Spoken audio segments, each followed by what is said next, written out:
Avec Tayana, on avait super mal vécu notre orientation. On a toutes les deux eu notre bac mention très bien et pourtant, les chemins qu'on voulait emprunter nous ont été refusés.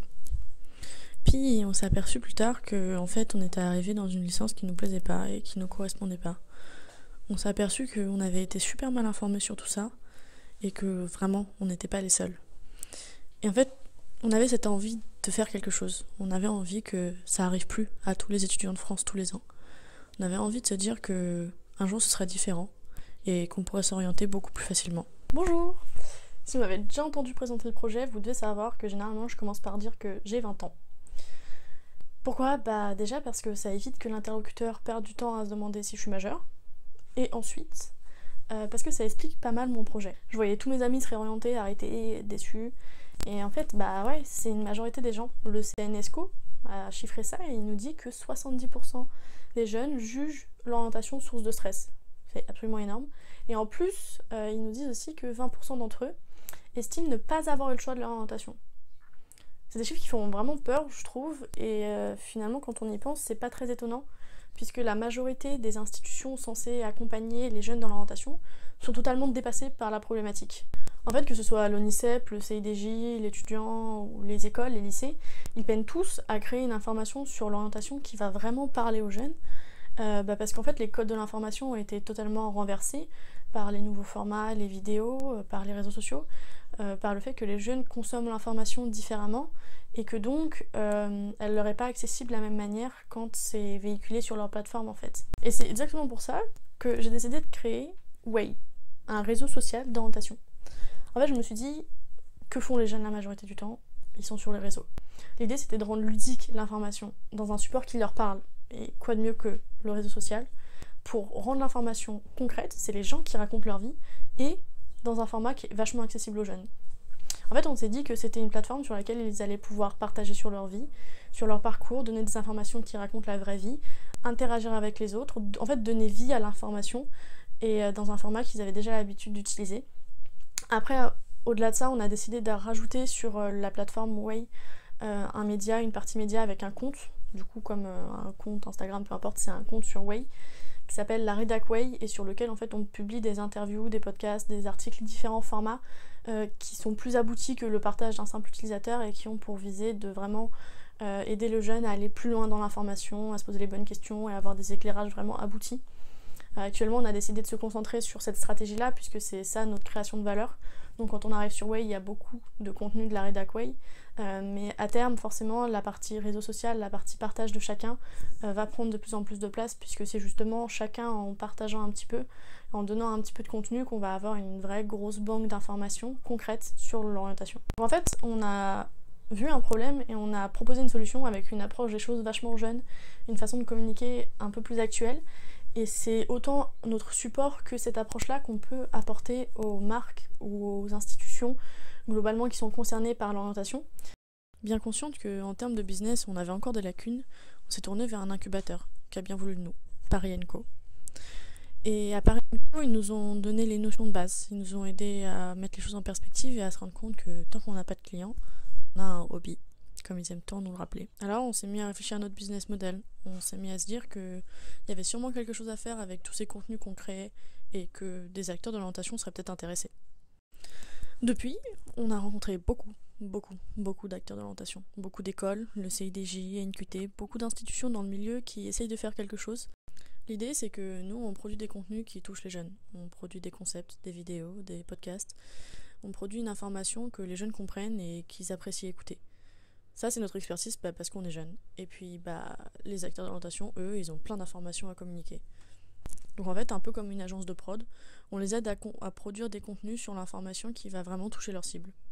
Et en fait, dans cette mesure, le fait qu'on ait une partie un peu B2B et B2C, vous l'avez compris, je pense, ça fait que on est assez différent des autres startups du domaine, puisqu'il y en a beaucoup, effectivement, notamment on est en discussion avec Pixis, puisqu'on s'est aperçu que dans la majorité des cas, les startups avaient des solutions qui étaient alternatives finalement, qui n'étaient pas incompatibles avec ce qu'on créait, et qu'on avait certainement à gagner à s'associer pour créer des solutions et répondre à des appels d'offres où on proposait des solutions à des clients ensemble. Et c'est notamment du coup le débat qu'on a avec Pixis, mais il y en a plein d'autres, ce qui fait que nos concurrents directs, ce seraient les institutions d'État, comme l'UNICEF, le CIDJ, l'étudiant, les écoles, les lycées quelque part, même si eux on vise à les aider.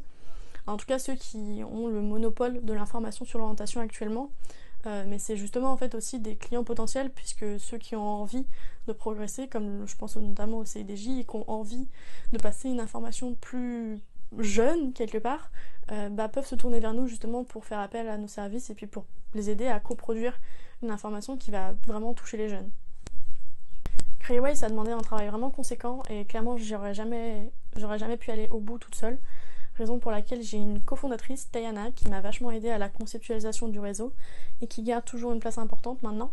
Et après, en parallèle, il y a plusieurs étudiantes qui sont venues pendant les débuts de la création. Et après, par la suite, depuis cette année aussi, plusieurs étudiants de Sorbonne qui participent dans le cadre d'un de leurs cours, qui est un cours de gestion de projet, et qui du coup donnent un coup de main, participent et se professionnalisent en fait à travers ça. Au total, il y a 9 étudiants qui sont venus et repartis. Donc voilà, il y a pas mal de monde qui a travaillé pour qu'on croise un maximum de perspectives et qu'on arrive à donner la vie à Way. On a finalement réussi à lui donner vie, puisque Way est sorti il n'y a pas très longtemps, fin 2019. On a réussi à lui donner vie puisque j'ai investi environ 15 000 € personnellement. Et on a complété ces fonds avec une campagne de crowdfunding sur KissKissBankBank l'an dernier, en mai 2019, qui nous a permis d'être soutenus par la Poste, d'aller à Vivatech. La progressive web app en fait a coûté du coup plus ou moins 20 000 € à produire, puisque c'est assez cher de créer les fonctionnalités d'un réseau social, et le fait aussi que justement c'est une progressive web app, donc on peut y avoir accès directement comme une application via son téléphone. Le format et les fonctionnalités font que ça a un peu fait monter l'échelle des prix. Et voilà, et après du coup dans le futur on envisage d'avoir environ, on espère, 10 000 € de subventions, de fonds, de prix, etc. On postule à différentes choses pour commencer à générer un peu notre croissance. Et forcément en parallèle, comme je l'ai évoqué, on commence à prospecter pas mal pour faire un peu de chiffre d'affaires. Notamment on est incubé par Paris & Co et on travaille beaucoup avec eux sur la partie business pour justement mettre en route la machine en fait et commencer à avoir des clients pour autofinancer une partie de notre croissance, forcément, puisque les subventions ça suffira pas au bout d'un moment. Donc forcément tous les concours comme le Festival Enactus sont vachement importants pour nous, puisque c'est le moment en fait de commencer à lever des fonds pour pouvoir mener des projets avec un peu plus de moyens. Aujourd'hui on fait clairement avec les moyens du bord, et pour passer à l'étape d'après on a besoin de ce début de fonds pour vraiment mener des projets, commencer à faire un petit peu de communication, mettre en place des campagnes Google Ads et toutes ces choses là en fait qui sont assez coûteuses et que nos trésoreries peuvent clairement pas supporter. Actuellement, on a moins de 500 utilisateurs inscrits et à peu près 200 utilisateurs actifs, un taux de rebond de 1% et du coup des chiffres assez encourageants. L'objectif, c'est que d'ici 2021, on ait fait x10 de notre nombre d'utilisateurs et qu'on ait au moins 3 premiers clients. Une fois qu'on aura bien développé notre business model de production de contenu, on pourra s'étendre à du conseil pour expliquer un peu aux différents acteurs d'orientation comment créer une information qui touche les jeunes, sans pour autant produire des contenus informatifs nous-mêmes. Et puis voir toutes les possibilités que ça ouvre aussi, être dans une démarche RSE, puisqu'on produit des contenus sur des sujets importants de société, et peut-être que certaines entreprises seront intéressées de les coproduire avec nous. Pour nos premiers contrats, on espère commencer à atteindre les 10 000 € de chiffre d'affaires dans l'année 2021 et après d'augmenter petit à petit. J'ai pris l'habitude de dire que notre secret sauce, c'était le fait que justement on est jeune en fait.